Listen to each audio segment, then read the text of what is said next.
sur l'arbitre. Atsushi Onare. C'est pour nous rappeler encore plus la finale du K1 Grand Prix. Le face-à-face entre les deux hommes. 2 centimètres à l'avantage du Marocain. 8 kilos en plus pour Rico Verhoeven. Bader Hari, si le kickboxing avait décidé comme le MMA ou plus particulièrement l'UFC de faire une ceinture BMF, Baddest Motherfucker, assurément Bader Hari l'aurait autour de la taille depuis 15 ans. Et c'est parti, les deux hommes en droitier. Et ce soir c'est celle du Glory qui est en jeu. Et elle est la propriété de Rico Verhoeven jusqu'à maintenant. Allez, la première attaque avec les poings de Rico Verhoeven. Qui va essayer d'emballer. Et qui touche déjà avec une première droite.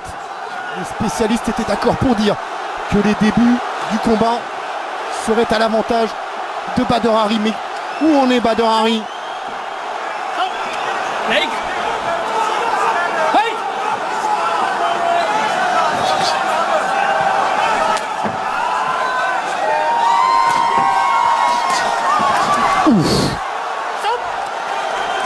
La première chose de sûr quand même, c'est qu'il n'est pas intimidé, Rico. Non, il a tout envie de faire douter Bader Hari, lui.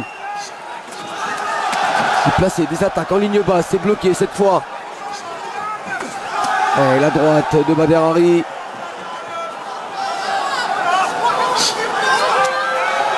Le dernier combat de Bader Hari remonte au 3 mars 2018, victoire sur SD Gargues. C'est vrai que c'est pas les mêmes appuis, hein. Quand vous voyez les poteaux. Oh, attention, c'est lui qui est touché.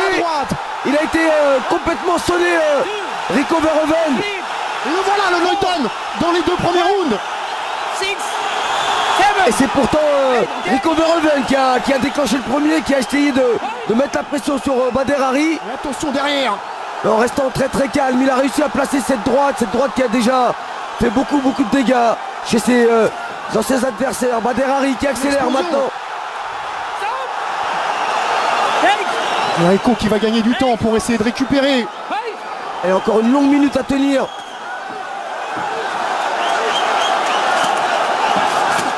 Oh, encore la droite. Petit placé Luki qui s'expose au contre avec la droite de Bader Hari, Rico Verhoeven.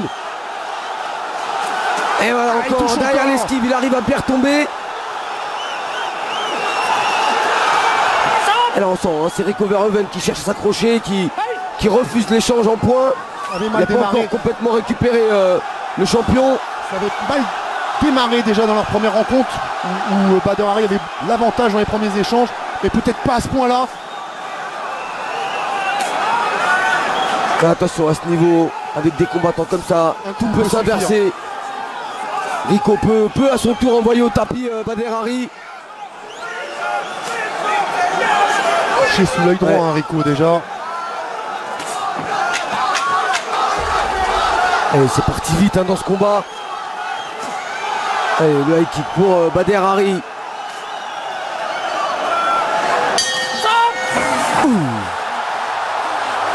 Quelle première reprise déjà. Beaucoup de choses. Un Rico Verhoeven qui a attaqué le premier, qui a voulu mettre en difficulté Bader Hari, qui a contré avec une superbe droite.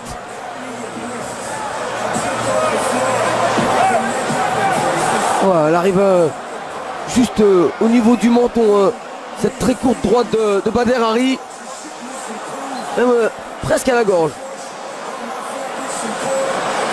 Et heureusement que ça a manqué de précision, parce que si c'était vissé à la pointe du menton, ça aurait été un KO net.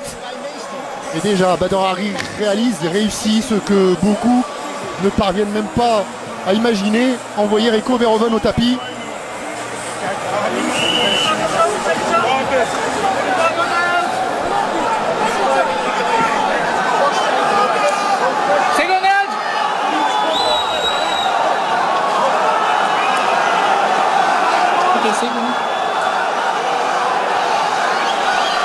Allez, c'est le Marocain qui prend le meilleur départ.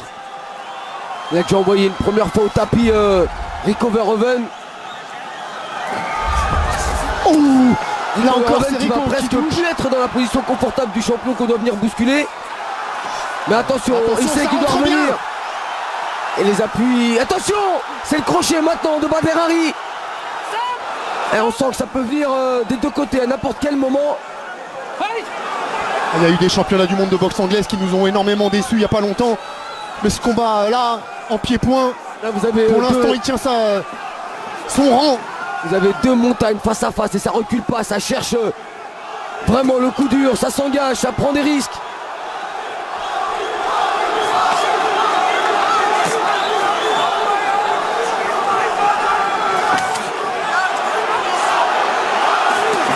Et on place un petit coup de pied au niveau des appuis pour se rapprocher.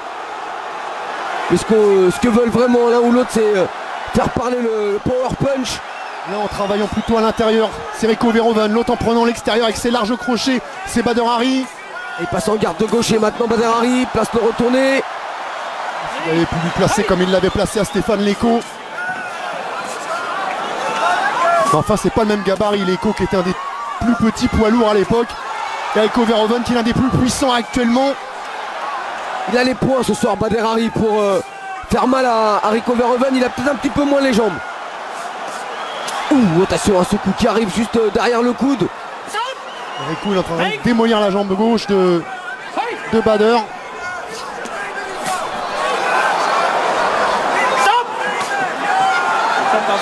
Avec des low kicks intérieurs à répétition. Attention parce que si vous dites que Bader mise tout sur l'anglaise, s'il n'a pas les appuis derrière, On le voit bien là, c'est ça pute la même chose. c'est souvent quand il est attaqué au niveau des appuis qu'il est en difficulté Bader Hari. Il n'a pas le réflexe de bloquer. Ça aussi ça peut être Préjudiciable. par rapport à son manque de ring, manque de combat.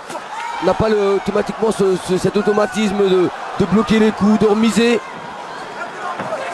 Alors il va sur ce qu'il sait faire, c'est-à-dire chercher la guerre, mettre la puissance avec des coups sur les côtés, à l'intérieur, en anglaise. Percute très court pour Rico Verhoeven. Oui, il a encore le crochet, il a ripé. C'est toujours ça, à l'intérieur pour Rico, les directs, les uppercuts et les larges crochets pour Bader Hari.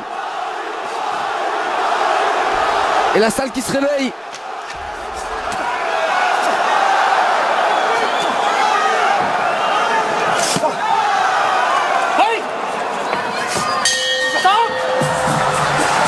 Ça n'a pas baissé de niveau, en tout cas le rythme est toujours le même. Avec un travail très propre des deux côtés. Plus orienté sur les points pour Bader Hari. La question maintenant qu'on se pose, Kamel, c'est est-ce qu'on a passé le money time pour Bader Hari? Est-ce que les meilleurs rounds pour lui sont pas les deux qui viennent de passer? Là c'est parti très vite. Et on voit cette attaque de début de seconde reprise. On a vu quand même un Rico reconstruire dans cette deuxième reprise. Ouais, reconstruire sauf sur ce crochet gauche qui a été aussi Bien sûr. bien amené par le Marocain. Bien sûr, dans certaines réactions, Bader Hari nous a fait trembler, mais dans la linéarité Ça a été plus disputé dans la deuxième reprise avec chacun leur moment, alors que dans le premier round on a eu un Bader Hari qui a dominé grâce à ce voyage au tapis. Mais là c'est vrai que le combat commence à devenir dur pour celui qui s'est le plus éloigné des rings, enfin le plus longtemps. Il s'en est éloigné, il est allé au Maroc chez lui. Il a beaucoup couru dans les montagnes de l'Atlas pour préparer ce combat.